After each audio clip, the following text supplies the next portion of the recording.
ورحمۃ اللہ نحمدہ ونصلی علی رسولہ الکریم اما بعد فاعوذ باللہ من الشیطان الرجیم بسم اللہ الرحمن الرحیم رب اشرح لی صدری ویسر لی امری واحلل عقدۃ من لسانی یفقہوا قولی آمین۔ یا اللہ تعالیٰ احسان ہے کہ آج انشاءاللہ 23 پارہ شروع کر لیں، اور اس سے پہلے اللہ سبحانہ تعالیٰ کی اطاعت کے تعارف میں جو ہم پڑھ رہے تھے کہ اللہ سبحانہ تعالیٰ ہی رب ہیں، اور اللہ تعالیٰ نے اپنی ربوبیت کی خبر خود قرآن میں دی ہے، اور رب کے مفہوم میں خالق، مالک، مدبر شامل ہے۔ تو اس میں جو اپنی خالقیت کی تعریف میں اللہ سبحانہ تعالیٰ نے قرآن میں جیسے فرمایا، اور بھی بے شمار مثالیں ہیں یا آیات ہیں جو آپ دیکھ سکتے ہیں۔ فرمایا الحمدللہ الذی خلق السماوات والارض وجعل الظلمات والنور، سب تعریف اللہ ہی کے لیے ہے جس نے آسمانوں اور زمین کو پیدا کیا اور اندھیرے اور روشنی کو بنایا۔ اور سبحان اللہ، روشنی کی تو سمجھ آتی ہے، لیکن اندھیرا بھی اللہ سبحانہ تعالیٰ کی ایک حیرت ناک مخلوق ہے جس کو اللہ نے پیدا فرمایا۔ پھر ارشاد الہی ہے وَهُوَ الَّذِي يَبْدَأُ الْخَلْقَ ثُمَّ يُعِيدُهُ وَهُوَ أَهْوَنُ عَلَيْهِ وَلَهُ الْمَثَلُ الْأَعْلَى فِي السَّمَاوَاتِ وَالْأَرْضِ وَهُوَ الْعَزِيزُ الْحَكِيمُ، اور وہی تو ہے جو مخلوق کو پہلی بار پیدا کرتا ہے پھر اسے دوبارہ پیدا کرے گا، اور یہ اس کے لیے بہت آسان ہے۔ احون علیہ، یہ اس کے لیے بہت آسان ہے۔ آسمانوں اور زمین میں اسی کے لیے اعلیٰ مثال ہے، اور وہ غالب حکمت والا ہے۔ تو دیکھیے کہ اللہ سبحانہ تعالیٰ کا ہر چیز کو پیدا کرنا کیا اس کے موجود ہونے اور ہر چیز کے رب ہونے کی دلیل نہیں؟ کیوں نہیں؟ اے ہمارے رب، ہم اس کا اقرار کرتے ہیں کہ ایسی ہی بات ہے۔ تو قرآن میں تدبر اور آیات میں غور و فکر اسی طرح ہی صحیح ہوگا کہ ہم ہر آیت کے فوائد و مسائل کو جاننے کی کوشش کریں، اس میں کیا بات سمجھائی جا رہی ہے اس پر غور و فکر کریں۔ اور پھر اسی لیے کیا ہوتا ہے کہ ہر دفعہ جب آپ قرآن کو پڑھتے ہیں تو ایک نئی انداز سے قرآن سامنے آ رہا ہوتا ہے، اور اس کے جو عجائبات ہیں وہ ختم ہی نہیں ہوتے۔ اسی طرح الہ کے بارے میں ہم پڑھ رہے تھے، اگلا پیج آپ کے ساتھ شیئر کیا ہے کہ الہ ایک ہی ہے۔ تمام انبیاء نے اسی ایک الہ کی خبر دی۔ جو رب ہے وہی اس لائق ہے کہ اس کی عبادت کی جائے اور اس کو معبود واحد مانا جائے۔ موسیٰ علیہ السلام کی قوم نے یعنی بنی اسرائیل نے جب عبادت و بندگی کے لیے ان سے ایک بت بنانے کی درخواست کی، یہ واقعہ آپ جانتے ہیں کہ جب انہیں فرعونیوں سے نجات ملی تو انہوں نے ایک قوم کو دیکھا کہ وہ ایک بتوں کے آگے یعنی بیٹھے ہوئے ہیں، تو انہوں نے کہا ہمیں بھی ایسا ایک الہ بنا دو۔ تو موسیٰ علیہ السلام نے فرمایا اغیر اللہ ابغیکم الہ وہو فضلکم علی العالمین، کیا میں اللہ کے سوا تمہارے سے لیے کوئی اور معبود تلاش کروں حالانکہ اسی نے تم کو جہان والوں پر فضیلت دی ہے۔ یعنی انسان غور و فکر کیے بغیر ایسی باتوں میں پڑ جاتا ہے اور دنیا کی رنگینیوں میں کھو جاتا ہے کہ دوسرے کر رہے ہیں تو یہ ٹھیک ہی ہوگا، حالانکہ کوئی نقلی عقلی دلیل نہیں ہوتی۔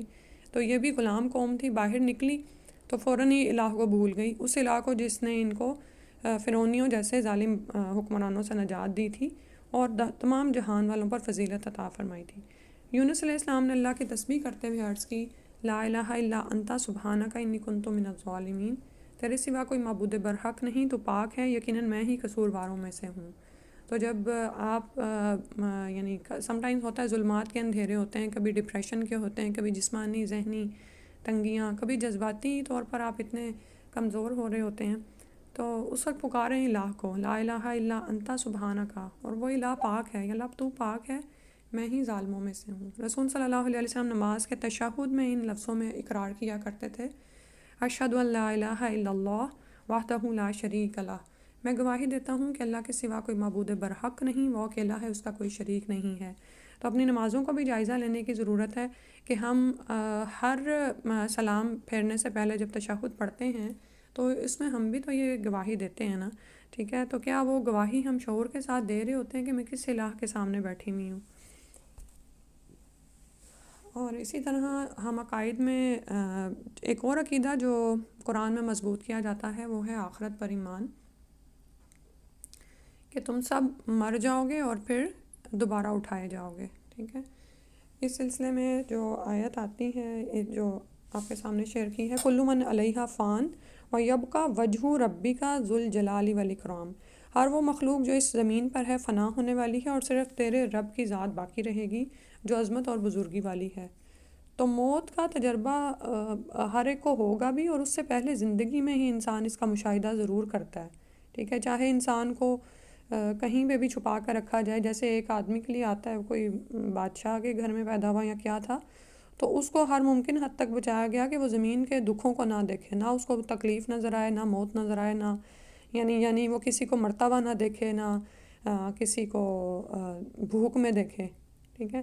لیکن ایسا ممکن نہیں ہوتا، ہم میں سے ہر شخص کو زندگی میں ہی یہ تجربہ کرایا جاتا ہے، اور ہماری اپنی ہی ذات پر ایسی بلائیں اور مصیبتیں آتی ہیں کہ ہمیں یقین ہو جاتا ہے کہ ہم الہ نہیں ہیں، ہم تو پیدا کیے گئے ہیں، اور جو کچھ اللہ نے ہمیں عطا کیا ہے وہ فانی ہونے والا ہے، ختم ہو جانے والا ہے۔ آپ دیکھ لیں جس طرح سے ہماری عمر زیادہ ہو رہی ہے، اور وہی قوا جو ہمیں پریشان نہیں کرتے تھے، بعض اوقات وہی عین وقت پر ہمارا ساتھ نہیں دے رہے ہوتے، مزمل ہوئے ہوتے ہیں۔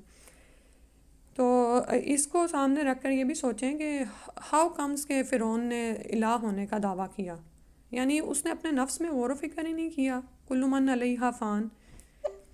اس کے بعد ہے وما جعلنا لبشر من قبلک الخلد افئن مت فهم الخالدون کل نفس ذائقۃ الموت ونبلوکم بالشر والخیر فتنہ وإلینا ترجعون۔ اور ہم نے تجھ سے پہلے کسی انسان کو دوام نہیں بخشا، یعنی ہمیشہ کی زندگی نہیں دی۔ کبھی آپ نے سنا ہو کہ کوئی شخص پیدا ہوا اور ابھی تک زندہ ہے؟ بھلا اگر تم مر جائے گا تو کیا یہ لوگ ہمیشہ رہیں گے؟ ہر نفس کو موت کا مزہ چکھنا ہے، اور ہم تمہیں برائی اور اچھائی سے ہم آزماتے ہیں، اور تم ہماری طرف ہی لوٹائے جاؤ گے۔ اسماء الحسنہ میں آج 71 نمبر ہے الملک۔ آج کے تینوں جو اسماء ہیں وہ کم و بیش ایک دوسرے سے تعلق رکھتے ہیں، حاکمیت، ملکیت کا ہی اس میں مفہوم پایا جاتا ہے۔ الملک ہے کسی کام کا حکم دینا یا کسی کام سے روکنا اسی کا حق ہے، اور وہ غالب ہے، وہ اپنے حکم اور فعل سے اپنی مخلوقات میں تصرف کرتا ہے، سلطنت کے چلانے یا خیال رکھنے میں اس پر کسی کو فضیلت حاصل نہیں۔ بادشاہی، ملوکیت اس سے آپ لے سکتے ہیں، ٹھیک ہے۔ تو اس میں کیا ہے کہ کوئی غالب نہیں اللہ پر۔ اس کے بعد دوسرا ہے 72 نمبر المالک۔ حقیقتاً بادشاہت کا مستحق وہی ہے، مخلوق کی تخلیق کے آغاز میں بادشاہت اسی کی تھی اور اس کے سوا کوئی نہیں تھا، اور جب مخلوق ختم ہوگی تو بھی بادشاہت اسی کی ہوگی۔ تو اس میں دوام پایا جاتا ہے المالک، ٹھیک ہے، المالک کے وزن پر ہے۔ الملک یہ اسم دلالت کرتا ہے کہ بادشاہت مطلقاً اسی کی ہے، اور اس میں ملک سے زیادہ مبالغہ ہے، ٹھیک ہے۔ پیچھے ہم نے پڑھا نا کہ ملک میں کیا ہے کہ اللہ سبحانہ تعالیٰ کے اوپر کوئی غالب نہیں، اور نہ ہی کوئی اس کی بادشاہت، اس کی ملوکیت میں اس پر غالب آ سکتا ہے۔ تو الملک کا فرق کیا ہے ملک کے ساتھ کہ اس میں اور زیادہ مبالغہ ہے، اور ایبسولوٹلی اس کی ہے، یعنی دنیا کے الملک ہوتے ہیں لیکن کیا ہوتا ہے کہ وہ ان کی بادشاہت فانی ہے، اللہ سبحانہ تعالیٰ کی فانی نہیں ہے۔ تو تینوں میں ملکیت کا مفہوم ہے، قبضہ، اختیار، مکمل اہلیت، مکمل قدرت بھی رکھتے ہیں اللہ سبحانہ تعالیٰ۔ تو اللہ کے سوا تمام دنیا کے بادشاہ وقتی ہیں اور فانی ہیں، اور ان کو صرف دنیا کے لیے بادشاہت دی گئی ہے۔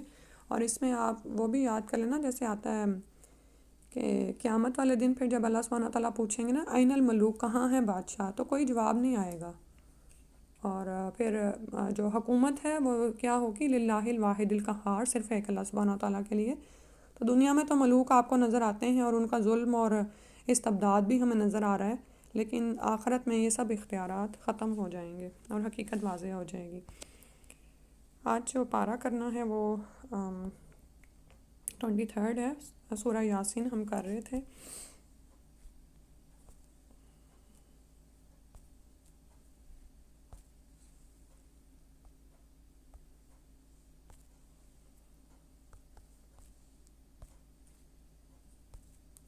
ومالیہ سے، ٹھیک ہے، آیت نمبر 22 ہے، تلاوت سن لیتے ہیں۔ بسم اللہ۔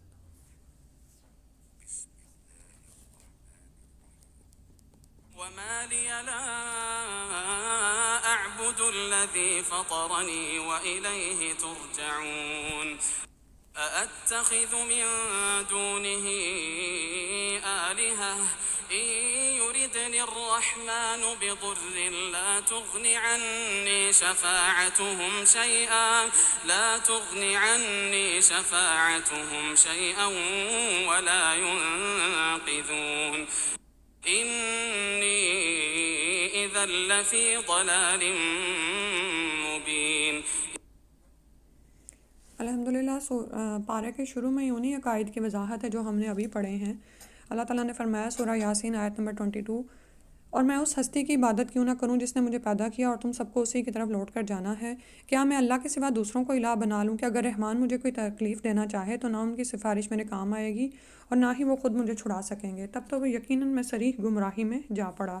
میں تو بلا شبہ تمہارے رب پر ایمان لا چکا، تو میری بات توجہ سے سنو اور مان لو۔ آخر جب اسے قتل کر ڈالا گیا تو اسے کہا گیا کہ جنت میں داخل ہو جاؤ۔ وہ کہنے لگا کاش میری قوم کو علم ہو جاتا۔ تو یہ اس کی خیر خواہی تھی کہ مرنے کے بعد بھی اسے اپنی قوم یاد آئی کہ میرے رب نے مجھے بخش دیا اور مجھے معززین میں شامل کر دیا۔ اس کے بعد ہم نے اس کی قوم پر آسمان سے کوئی لشکر نہیں اتارا، نہ ہی ہمیں لشکر اتارنے کی ضرورت تھی، یعنی نہ ہی ہم لشکر اتارنے والے تھے۔ وہ تو بس ایک دھماکہ ہوا جس سے وہ سب بجھ کر رہ گئے۔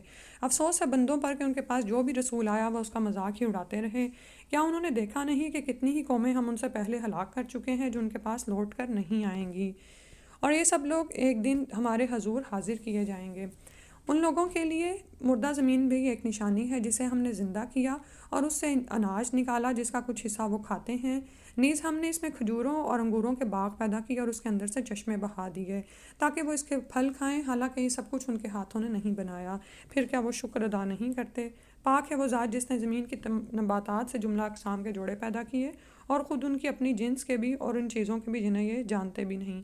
تو سورہ یاسین کے لیے آتا ہے کہ اس کو اپنے مردوں پر پڑھا کرو، یعنی جو قریب المرگ لوگ ہوں ان کے سامنے اس سورہ کی تلاوت شروع کر دی جائے، کیونکہ بہت سارے ایسے مضامین ہیں۔ اور آپ یہ دیکھیں کہ موت کے وقت سائنس اب آپ کو بتاتی ہے کہ جو آپ کی زندگی گزر چکی ہوتی ہے نا، وہ فوراً سارے مناظر آپ کے ذہن میں گھوم رہے ہوتے ہیں، بلکہ یہ تو ہم میرا خیال ہے 30-40 کو کراس کرتے ہی محسوس کرنا شروع ہو جاتے ہیں کہ بعض اوقات زندگی بچپن کے یا جوانی کے وہ واقعات جنہیں گزرے اتنے سال ہو چکے ہیں وہ ایک فلم کی سکرین کی طرح آنکھوں میں چلنا شروع ہو جاتے ہیں۔ تو بالکل اسی طرح جب آپ کسی قریب المرگ کے سامنے ان آیات کو تلاوت کریں اور اللہ کرے وہ سمجھ بھی رہا ہو، تو کس طرح اللہ تعالیٰ نے سارے عقائد کی وضاحت کر دی ہے، اور پھر یہ کیوں پڑھی جائے؟ تاکہ اس کے منہ سے کلمہ لا الہ الا اللہ کا ورد جاری ہو جائے۔ اور ان کے لیے ایک نشانی رات بھی ہے جس کے اوپر سے ہم دن کو کھینچ لیتے ہیں تو ان پر اندھیرا چھا جاتا ہے، اور سورج اپنی مقررہ گزرگاہ پر چل رہا ہے۔ یہی زبردست علیم ہستی کا مقرر کردہ اندازہ ہے۔ اور چاند کی ہم نے منزلیں مقرر کر دی ہیں یہاں تک کہ وہ کھجور کی پرانی ٹہنی کی طرح رہ جاتا ہے۔ نہ تو سورج سے یہ ہو سکتا ہے کہ وہ چاند کو جا پکڑے اور نہ ہی رات دن پر سبقت لے جا سکتی ہے، سب اپنے اپنے مدار پر تیزی سے رواں دواں ہیں۔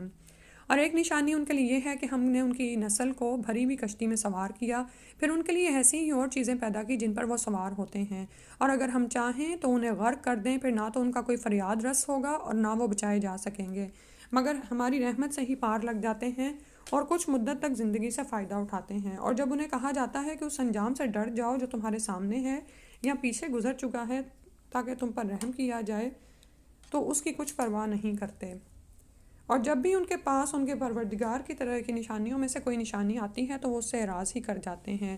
اور جب انہیں کہا جاتا ہے کہ اللہ نے تمہیں رزق دیا ہے اس میں سے اس کی راہ میں خرچ کرو، تو کافر ایمان لانے والوں کو یوں جواب دیتے ہیں کہ کیا ہم اسے کھلائیں جسے اگر اللہ چاہتا تو خود ہی کھلا سکتا تھا، تم تو صریح گمراہی میں پڑ گئے ہو۔ نیز وہ کہتے ہیں کہ اگر تم سچے ہو تو یہ وعدہ قیامت کب پورا ہوگا؟ وہ صرف ایک دھماکے کا انتظار کر رہے ہیں جنہیں آ پکڑے گا جبکہ یہ آپس میں جھگڑ رہے ہوں گے، یعنی بحثوں میں پڑے ہوئے ہوں گے۔ اس وقت نہ تو وہ وصیت کر سکیں گے اور نہ ہی اپنے گھروں کو واپس جا سکیں گے، اور جب سور پھونکا جائے گا تو وہ فوراً اپنی قبروں سے نکل کر اپنے رب کی طرف دوڑ پڑیں گے، کہیں گے افسوس ہمیں ہماری خوابگاہ سے کس نے اٹھا کھڑا کیا ہے؟ یہ تو وہی چیز ہے جس کا رحمان نے وعدہ کیا تھا اور رسولوں نے سچ کہا تھا۔ وہ بس ایک ہی گرجدار آواز ہوگی، پھر وہ فوراً سب کے سب ہمارے حضور پیش کر دیے جائیں گے۔ آج کسی پر ذرہ بھر بھی ظلم نہ کیا جائے گا اور تمہیں ویسا ہی بدلہ دیا جائے گا جیسے تم عمل کرتے رہے۔ آج اہل جنت مزے اڑانے میں مشغول ہوں گے، وہ اور ان کی بیویاں چھاؤں میں تختوں پر تکیہ لگائے ہوئے ہوں گے، وہاں انہیں کھانے کو میوے بھی ملیں گے اور جو کچھ وہ طلب کریں گے وہ بھی ملے گا۔ مہربان رب فرمائے گا کہ تم پر سلامتی ہو، اور اے مجرموں آج تم الگ ہو جاؤ۔ اے بنی آدم کیا میں نے تمہیں تاکید نہیں کی تھی کہ شیطان کی عبادت نہ کرنا، وہ تمہارا کھلا دشمن ہے، اور میری ہی عبادت کرنا یہی سیدھا راستہ ہے۔ وہ تو تم میں سے ایک گروہ کثیر کو گمراہ کر چکا ہے، کیا تم سوچتے نہیں؟ یہ ہے وہ جہنم جس کا تم سے وعدہ کیا جاتا تھا۔ آج اس میں داخل ہو جاؤ کیونکہ تم کفر کیا کرتے تھے۔ آج ہم ان کے منہ بند کر دیں گے اور ان کے ہاتھ کلام کریں گے اور پاؤں گواہی دیں گے جو کچھ وہ کیا کرتے تھے۔ اگر ہم چاہیں تو ان کی آنکھیں مٹا دیں، پھر وہ راہ کی طرف آگے بڑھیں تو کیوں کر دیکھ سکیں گے، اور اگر ہم چاہیں تو ان کی جگہ پر ہی انہیں مسخ کر دیں، پھر نہ یہ آگے چل سکیں اور نہ ہی پیچھے لوٹ سکیں گے۔ اور جس شخص کو ہم زیادہ عمر دیتے ہیں اسے خلقت میں ہی الٹ دیتے ہیں، کیا یہ سوچتے نہیں؟ یعنی بڑھاپے میں کیا ہوتا ہے کہ پھر اسی حال میں انسان چلا جاتا ہے۔ ہم نے اس نبی کو شعر کہنا نہیں سکھایا اور یہ اس کے لیے مناسب بھی نہ تھا۔ یہ تو ایک نصیحت اور واضح پڑھے جانے والی کتاب ہے تاکہ جو زندہ ہے وہ اسے ڈرائے اور انکار کرنے والوں پر حجت قائم ہو جائے۔ کیا وہ دیکھتے نہیں کہ جو چیزیں ہم نے اپنے ہاتھوں سے بنائی ہیں ان میں سے ان کے لیے چھپائے پیدا تو ہم نے کیے، اور اب یہ ان کے مالک ہیں، اور ہم نے ان مویشیوں کو ان کا مطیع بنا دیا ہے کہ ان میں کسی پر تو وہ سوار ہوتے ہیں اور کسی کا گوشت کھاتے ہیں۔ نیز ان سے انہیں اور بھی کئی فوائد اور مشروب حاصل ہوتے ہیں، پھر بھی شکر ادا نہیں کرتے، اور انہوں نے اللہ کے علاوہ کئی الہ بنا رکھے ہیں اس امید پر کہ ان کی مدد کی جائے، حالانکہ وہ ان کی کچھ مدد نہ کر سکیں گے بلکہ وہ ان کے لشکر یعنی مخالف کی حیثیت سے پیش کیے جائیں گے۔ لہٰذا ان کی باتیں آپ کو غمزدہ نہ کریں، یعنی محمد صلی اللہ علیہ وسلم کو فرمایا جا رہا ہے۔ ہم یقیناً جانتے ہیں جو کچھ وہ چھپاتے ہیں اور جو وہ ظاہر کرتے ہیں۔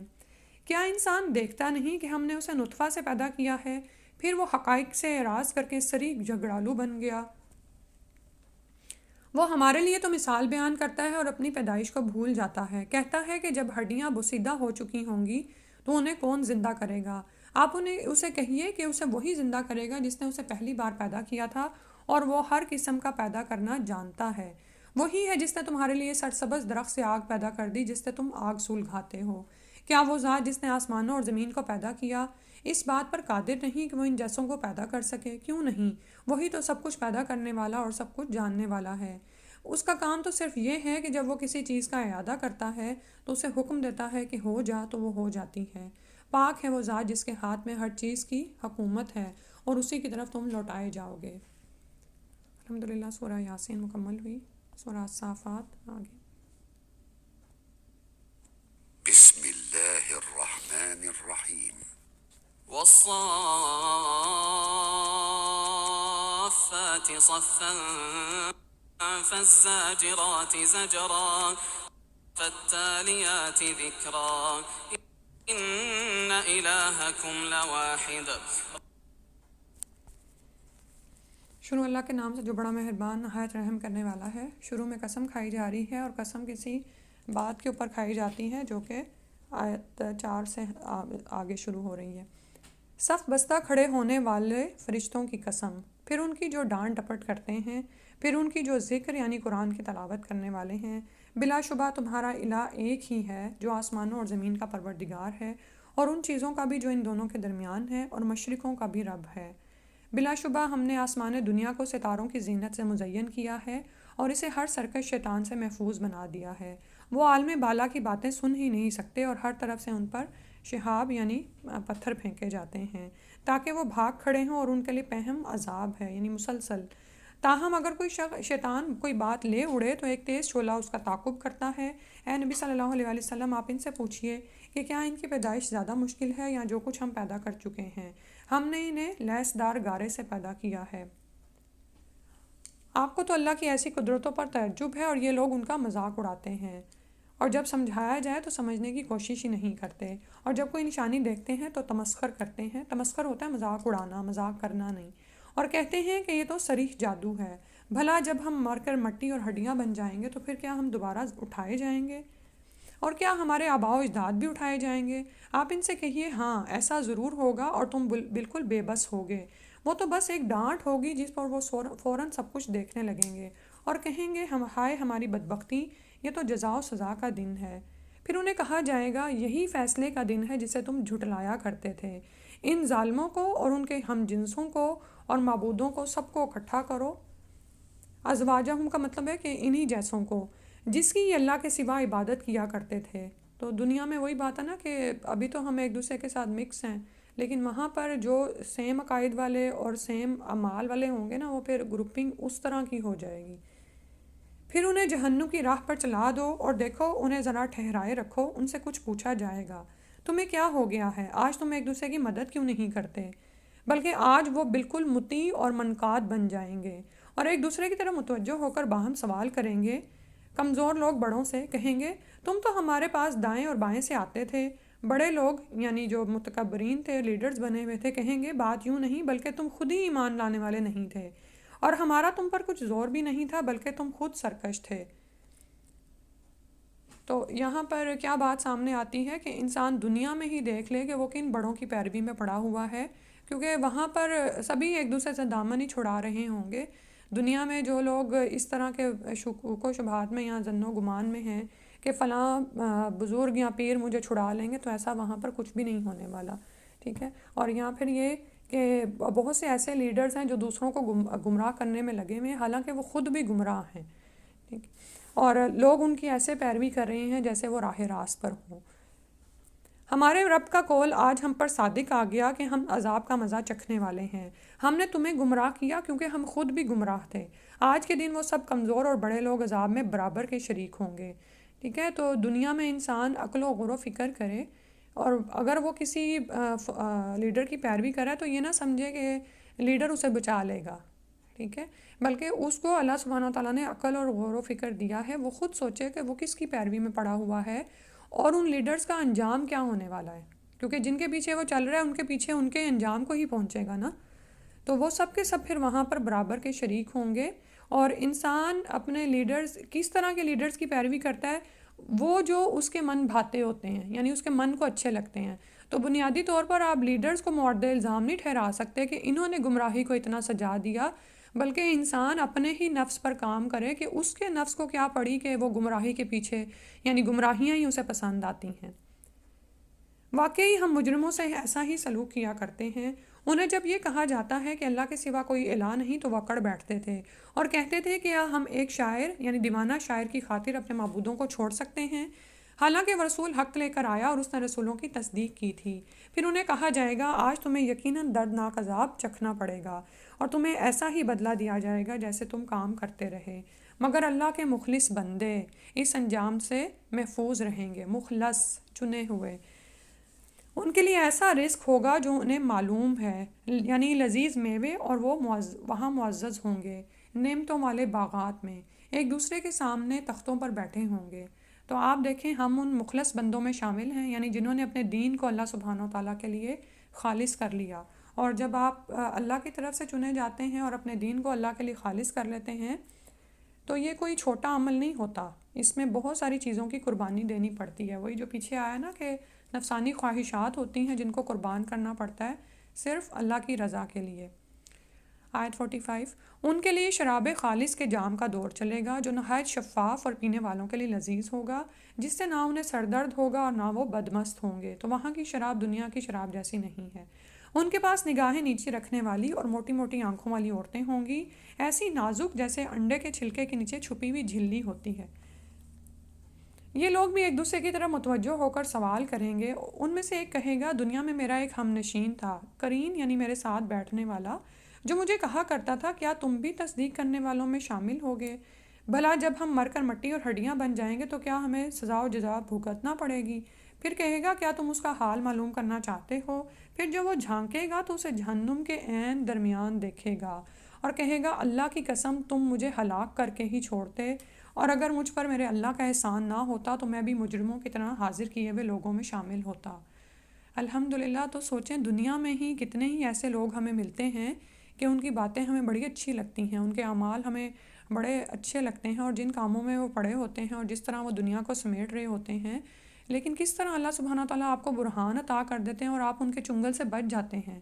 ہم میں سے ہر شخص کی کوئی زندگی میں ہو سکتا ہے ایسا کوئی ہو، اور تو الحمدللہ کہ اللہ کا احسان نہ ہوتا تو میں بھی مجرموں کی طرح حاضر کیے ہوئے لوگوں میں شامل ہوتا۔ پھر وہ خوشی سے اپنے دل میں کہے گا اب تو ہمیں موت نہیں آئے گی۔ سبحان اللہ، ہمیں پہلی بار ہی مرنا تھا جو مر چکے، اور اب ہمیں عذاب بھی نہیں ہوگا۔ یقیناً یہ بہت بڑی کامیابی ہے۔ ان ھذا لہو الفوز العظیم۔ تو دنیا کی فانی کامیابیاں جس کے پیچھے لگ کے ہم لوگوں کو فالو کرتے رہتے ہیں، تو دیکھا کریں کہ ہم فوز العظیم کے پیچھے کو چھوڑ کر کن چیزوں کو لے رہے ہیں۔ تو فرمایا لمثل ھذا فلیعمل العاملون، ایسی ہی کامیابی کے لیے عمل کرنے والوں کو عمل کرنے چاہیے۔ تو ہم میں سے کچھ خواتین کیا ہوتی ہیں، بڑی صلاحیتوں کی مالک ہوتی ہیں، تو جتنا ہم سے مطلوب ہے نا وہ اس سے کہیں بڑھ کر سکتی ہیں، تو لیکن جب وہ راہ راست پر نہیں ہوتی تو اپنی انہی توانائیوں کو، اپنے انہی اوقات کو، اپنے اسی مال و دولت کو ناحق اسراف میں خرچ کرتی رہتی ہیں، کبھی ادھر لگا لیا، کبھی فلاں کو دے دیا، کبھی کچھ کر دیا، کبھی بیکار کیا، کبھی ضائع کیا۔ اللہ تعالیٰ فرما رہے ہیں کہ اس فوز عظیم کے لیے عمل کرنے والے عمل کریں، اپنی صلاحیتوں کو، اپنے اوقات کو، اپنے مال کو اس ہمیشہ کی کامیابی کو حاصل کرنے میں لگا دیں۔ بتاؤ ایسی مہمانی اچھی ہے یا تھوہر کے درخت کی جسے ہم نے ظالموں کے لیے ایک آزمائش بنا دیا؟ وہ ایسا درخت ہے جو جہنم کی تہہ سے نکلتا ہے، اس کے شگوفے ایسے ہیں جیسے شیطانوں کے سر، اہل دوزخ اسی کو کھائیں گے اور اس سے اپنے پیٹ بھریں گے، پھر اس پر انہیں پینے کو پیپ ملا کھولتا ہوا پانی ملے گا، پھر انہیں دوزخ کی طرف لوٹنا ہوگا۔ انہوں نے اپنے آباء و اجداد کو گمراہ ہی پایا تو انہی کے نقش قدم پر دوڑنے لگے، حالانکہ ان سے پہلے بہت سے گزشتہ لوگ گمراہ ہو چکے تھے۔ فہم علی آثارہم یہرعون، یعنی مطلب یہ ہے کہ کوئی غور و فکر نہیں کیا، اپنی زندگی کو کسی اعلیٰ مقصد کے حصول کے لیے نہیں لگایا، دنیا میں بس جو لوگ کر رہے تھے ان کی دیکھا دیکھی، وہ بھی اسی میں ہی پڑ گئے۔ ٹھیک ہے، تو آپ یہ دیکھیں کہ زندگی ایک ہی دفعہ ملی ہے اور ہمارا ایمان ہے کہ ہمیں اس زندگی کا حساب دینا ہے تو ہی ابدی نعمتیں پا سکیں گے، ادروائز ابدی ظلمات ہوں گے۔ تو انسان اپنی زندگی کو دوسروں کے پیچھے لگ کے ضائع نہ کرے، خواہ وہ اس کے اپنے کتنے ہی پیارے ہی کیوں نہ ہوں۔ ٹھیک ہے، تو شعوری کوششوں سے اپنی زندگی کو ابدی کامیابی کے حصول میں لگا دیں۔ بلا شبہ ہم نے ان میں ڈرانے والے بھیجے تھے، پھر دیکھ لو جنہیں ڈرایا گیا تھا ان کا انجام کیا ہوا، ان میں سے صرف اللہ کے مخلص بندے ہی محفوظ رہے۔ اور ہمیں نوح نے پکارا تو دیکھو ہم کیا خوب دعا قبول کرنے والے ہیں، انہیں اور ان کے گھر والوں کو شدید بے چینی سے نجات دی، یعنی کرب عظیم جس میں دوسرے لوگ ڈبوئے گئے پانی کے عذاب میں، اور صرف انہی کی اولاد کو باقی رکھا اور بعد میں آنے والی نسلوں میں ان کا ذکر خیر چھوڑ دیا۔ ساری دنیا میں نوح پر سلام ہو، ہم نیکی کرنے والوں کو ایسے ہی صلہ دیا کرتے ہیں، تو محسنین اپنا اجر ضرور پاتے ہیں۔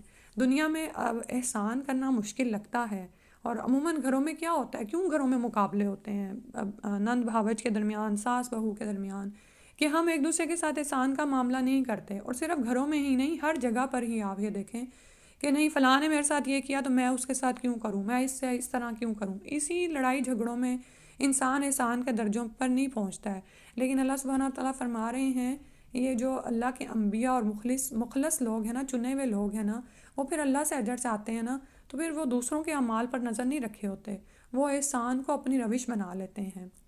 بلا شبہ وہ ہمارے ایماندار بندوں سے تھے، پھر ہم نے باقی لوگوں کو غرق کر دیا، اور اسی نوح کے پیروکاروں میں ابراہیم علیہ السلام بھی تھے، جبکہ وہ اپنے پروردگار کے ہاں صاف دل لے کر آئے، بقلب سلیم، اپنے دل کو ٹٹولا کریں کہ کیا اس میں اللہ کے علاوہ کسی اور کی محبت اب بھی باقی ہے۔ جب انہوں نے اپنے باپ اور اپنی قوم سے پوچھا تم کن چیزوں کی عبادت کرتے ہو، کیا تم اللہ کو چھوڑ کر جھوٹ موٹ گھڑے ہوئے الہ چاہتے ہو، پھر تمہارا رب عالم کی نسبت کیا خیال ہے، رب العالمین کی نسبت کیا خیال ہے۔ پھر ایک دفعہ انہوں نے ستاروں میں نظر ڈالی تو کہا میری طبیعت کچھ خراب ہے، چنانچہ وہ لوگ انہیں چھوڑ کر چلے گئے، تو ابراہیم علیہ السلام چپکے سے ان کے معبودوں کی طرف گئے اور کہنے لگے تم کھاتے کیوں نہیں، تمہیں کیا ہو گیا، تم تو بولتے بھی نہیں۔ پھر ان پر پل پڑے اور دائیں ہاتھ سے خوب ضربیں لگائیں۔ واپس آ کر انہوں نے جو یہ صورتحال دیکھی، یعنی ان لوگوں نے، تو دوڑتے ہوئے ابراہیم علیہ السلام کے پاس آئے۔ انہوں نے کہا کیا تم ایسی چیزوں کو پوچھتے ہو جنہیں تم خود ہی تراشتے ہو، حالانکہ اللہ ہی نے تمہیں پیدا کیا ہے، اور ان چیزوں کو بھی جو تم بناتے ہو۔ وہ کہنے لگے اس کے لیے ایک الاؤ تیار کرو اور اسے آگ میں پھینک دو۔ تو یہ تاریخ کا ایک اتنا اہم واقعہ ہے، اور یہ ایسی جرت اللہ تعالیٰ انبیاء کو ہی عطا کرتے ہیں، ادروائز اس وقت آپ یہ دیکھیں کہ آپ کے ملک میں بھی کتنے ہی بے شمار جو ہیں یہ اصنام ہیں، اور اس میں کچھ تو اہل کتاب کے ہاں بھی ہیں۔ ٹھیک ہے، تو بعض اوقات انسان اس حال کو پہنچے ہوئے ہوتے ہیں کہ ان کو پریکٹیکلی کچھ کر کے دکھانا پڑتا ہے عملی طور پر۔ اب یہ چیز ہم نبی صلی اللہ علیہ وسلم کی زندگی میں نہیں دیکھتے کہ آپ نے بت توڑے ہوں یہاں تک کہ مکہ فتح ہو گیا، لیکن ابراہیم علیہ السلام نے اس سے پہلے یہ کیا ہے، کیونکہ بعض اوقات کچھ لوگ یعنی کہ ذہنی طور پر اتنے ہوتے ہیں میچور کہ وہ بات کو سن کر اس کو سمجھ جاتے ہیں، لیکن کچھ ایسے لوگ ہوتے ہیں کہ جب تک ان کے سامنے کوئی ڈیمونسٹریشن نہ دی جائے ان کو سمجھ نہیں آتی ہے. تو یہ دراصل ان کے سامنے ایک پریکٹیکل ڈیمونسٹریشن تھی کہ دیکھو جن معبودوں کی تم عبادت کرتے ہو وہ کچھ بھی نہیں ہے، وہ تو اپنا بھلا نہیں کر سکتے، تو تمہیں کیا بچائیں گے. لیکن انہیں سمجھ نہیں آئی. آیت نمبر 97، وہ کہنے لگے اس کے لیے ایک الاؤ تیار کرو اور اسے آگ میں پھینک دو. انہوں نے تو ابراہیم علیہ السلام کے خلاف تدبیر کی تھی مگر ہم نے انہیں ہی نیچا دکھا دیا. نیز ابراہیم علیہ السلام نے کہا میں اپنے رب کی طرف جاتا ہوں، وہی میری رہنمائی کرے گا. اے میرے رب مجھے ایک صالح بیٹا عطا فرما. چنانچہ ہم نے انہیں ایک بردبار بیٹے کی بشارت دی. تو جب کوئی بھی ساتھ نہ رہا تو اللہ تعالیٰ نے پھر ان کی نسلوں میں کیسے خیر کو باقی رکھا اور انہیں ایسے صالح انبیاء بیٹے عطا فرمائے. پھر جب وہ بیٹا ان کے ہمراہ دوڑ دھوپ کرنے کی عمر کو پہنچ گیا تو ایک دن ابراہیم علیہ السلام نے کہا بیٹے میں نے خواب میں دیکھا کہ میں تمہیں ذبح کر رہا ہوں، اب بتاؤ تمہاری کیا رائے ہے. بیٹے نے جواب دیا ابا جان وہی کچھ کیجیے جو آپ کو حکم ہوا ہے، آپ انشاءاللہ مجھے صبر کرنے والا ہی پائیں گے. پھر جب دونوں نے سر تسلیم خم کر دیا اور ابراہیم علیہ السلام نے بیٹے کو پیشانی کے بل گرا دیا تو ہم نے اسے پکارا ابراہیم تم نے خواب کو سچ کر دکھایا، ہم یقیناً نیکی کرنے والوں کو ایسے ہی صلہ دیا کرتے ہیں. بلا شبہ یہ ایک سری آزمائش تھی.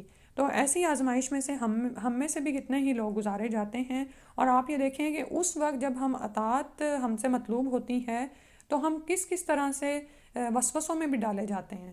ٹھیک ہے، یعنی ایک چیز آپ مخلص تک پہنچنے کا جو عمل ہے نا اس میں آپ کو مختلف آزمائشوں سے گزارا جاتا ہے تو اور پھر رکاوٹیں بھی آتی ہیں.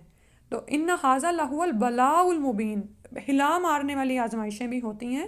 تو پھر کیا ہوتا ہے کہ جب انسان جم جاتا ہے تو وہ وَنَادَيْنَاهُ أَن يَا إِبْرَاهِيمُ قَدْ صَدَّقْتَ الرُّؤْيَا إِنَّا كَذَلِكَ نَجْزِي الْمُحْسِنِينَ. پھر محسنین ہی کی بات آئی ہے.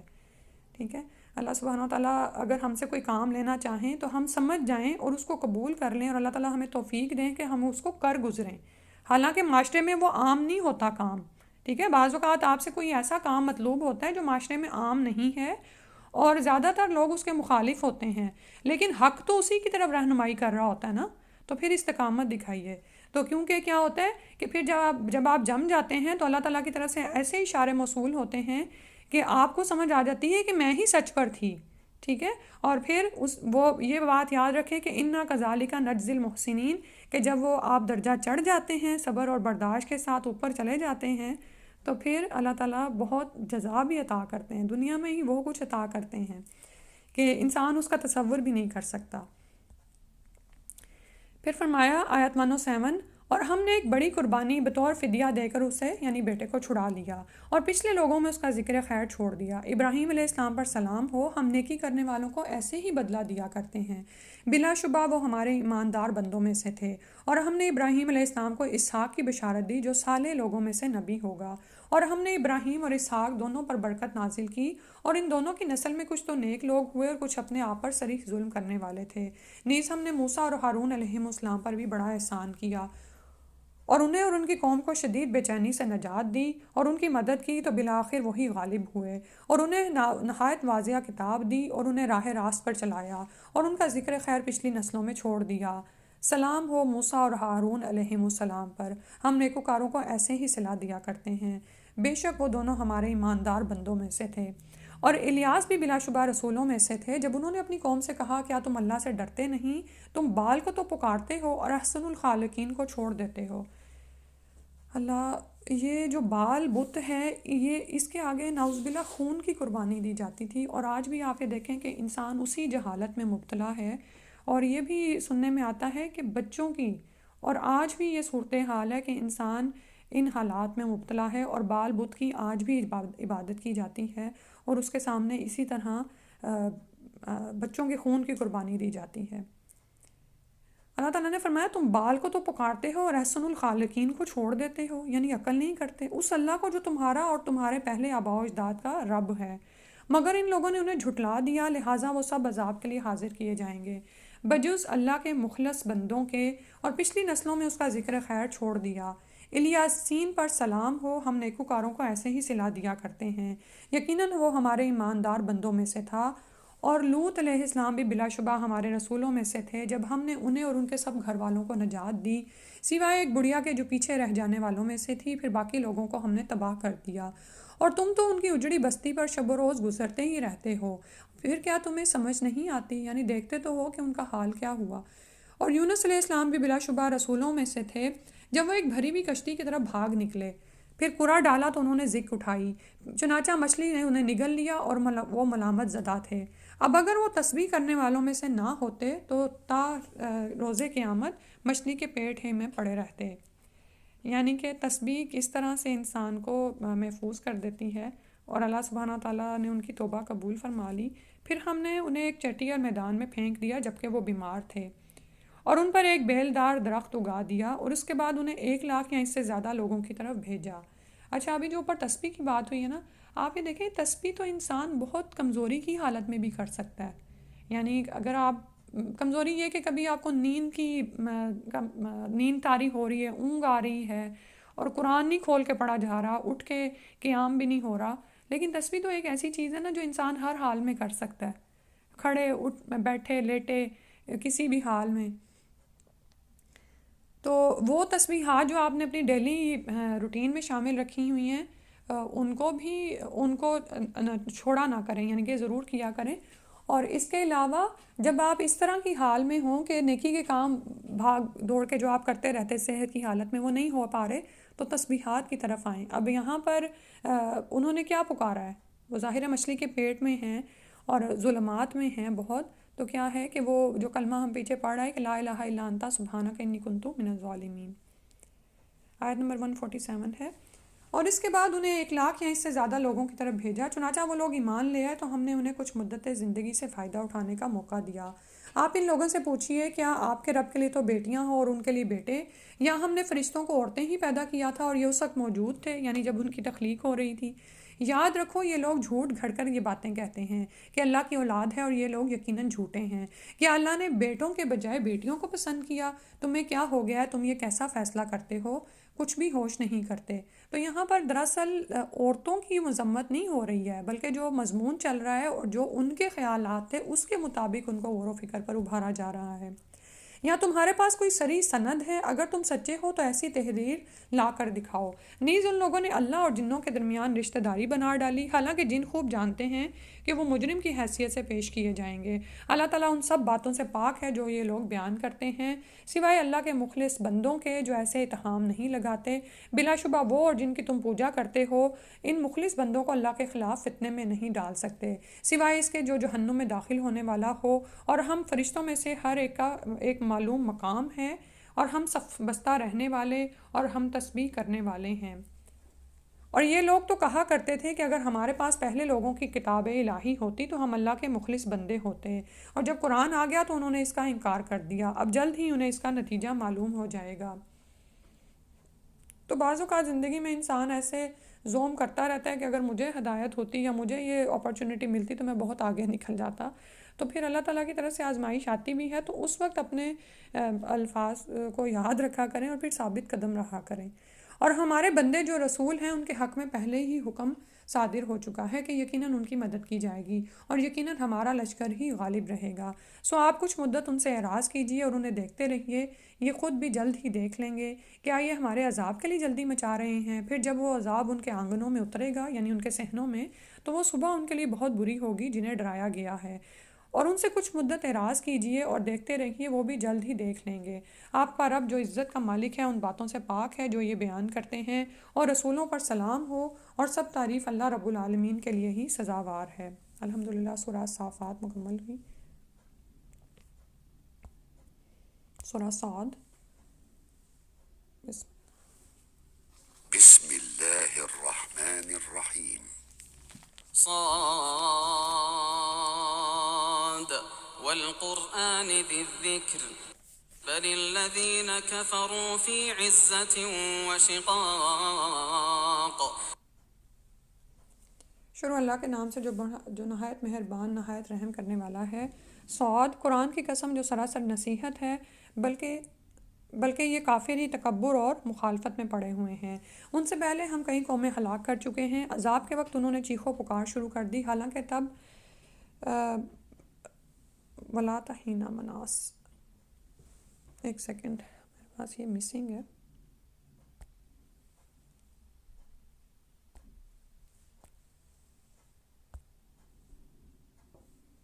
ولاد کا مطلب اور نہ تھا وقت چھٹکارے کا. ہاں، حالانکہ تب مخلصی کا وقت نہ رہا تھا، یعنی چھٹکارے کا وقت نہ رہا تھا. ہم نے ان سے پہلے بہت سی امتوں کو ہلاک کر دیا تو وہ عذاب کے وقت لگے فریاد کرنے، اور وہ رہائی کا وقت نہیں تھا. کافر اس بات پر معتجب ہیں کہ ان میں سے ایک ڈرانے والا ان کے پاس آیا ہے، اور کافر کہنے لگے کہ یہ تو جادوگر ہے، بڑا جھوٹا. اس نے تو سب الہوں کو ایک ہی الہ بنا ڈالا، یہ کیسی عجیب بات ہے. اور ان کے سردار چل کھڑے ہوئے اور کہنے لگے کہ چلو اور اپنے الہوں کی عبادت پر ڈٹے رہو، یہ بات تو کسی اور ہی ارادے سے کہی جا رہی ہے، اور ہم نے زمانہ قریب کے کسی دین میں کبھی نہیں سنی. یہ تو بس ایک من گھڑت بات ہے. کیا ہم میں سے یہی ایک شخص رہ گیا تھا جس پر ذکر یعنی قرآن نازل کیا جاتا؟ میرے ذکر کے بارے میں ہی شک میں پڑے ہوئے ہیں، اور یہ اس لیے کہ انہوں نے ابھی تک میرا عذاب نہیں چکھا. تو یہ کیوں جھٹلاتے تھے نبی صلی اللہ علیہ وسلم کو؟ اس لیے کہ وہ اللہ کو ہی انکار کرنے والے تھے، کیونکہ نبی صلی اللہ علیہ وسلم خود سے تو کوئی بات نہیں دے رہے تھے، جو وحی ان کی طرف آتی تھی اسی کو دے رہے تھے. تو اللہ تعالیٰ نے فرمایا یہ اس لیے بھی کہ انہوں نے ابھی تک میرا عذاب نہیں چکھا، یا ان کے پاس ان کے رب کی رحمت کے خزانے ہیں جو ہر چیز پر غالب اور سب کو عطا کرنے والا ہے، یا یہ آسمانوں زمین اور ان کے درمیان کی چیزوں کے مالک ہیں. اگر یہ بات ہے تو یہ رسیاں تان کر اوپر چڑھ جائیں. یہ تو بڑے بڑے لشکروں میں سے ایک معمولی سا لشکر ہے جو اسی جگہ شکست کھا جائے گا. ان سے پہلے قوم نوح، عاد اور میخوں والا فرعون بھی جھٹلا چکے ہیں. ذوالأوتاد اس کو اس لیے کہا جاتا ہے کہ اس کے جب لشکر چلتے تھے نا اور پھر وہ کسی جگہ پر پڑاؤ ڈالتے تھے تو باہر ظاہر خیمے وغیرہ لگائے جاتے ہیں، تو بڑی بڑی میخوں یعنی کیلوں کے ذریعے ان خیموں کو پھر گاڑا جاتا تھا. اور اس کے علاوہ جب یہ سزا دینے لگتا تھا تو آپ کو پتہ ہے میخوں کی سزا دیتا تھا، اور اس نے آسیہ علیہ السلام کے ساتھ بھی ایسا ہی کیا تھا. نیز ثمود، قوم لوط اور اصحاب ایکا بھی جھٹلا چکے ہیں. یہ واقعی بڑے لشکر تھے. ان سب نے رسولوں کو جھٹلایا تو ان پر میرا عذاب واجب ہو گیا.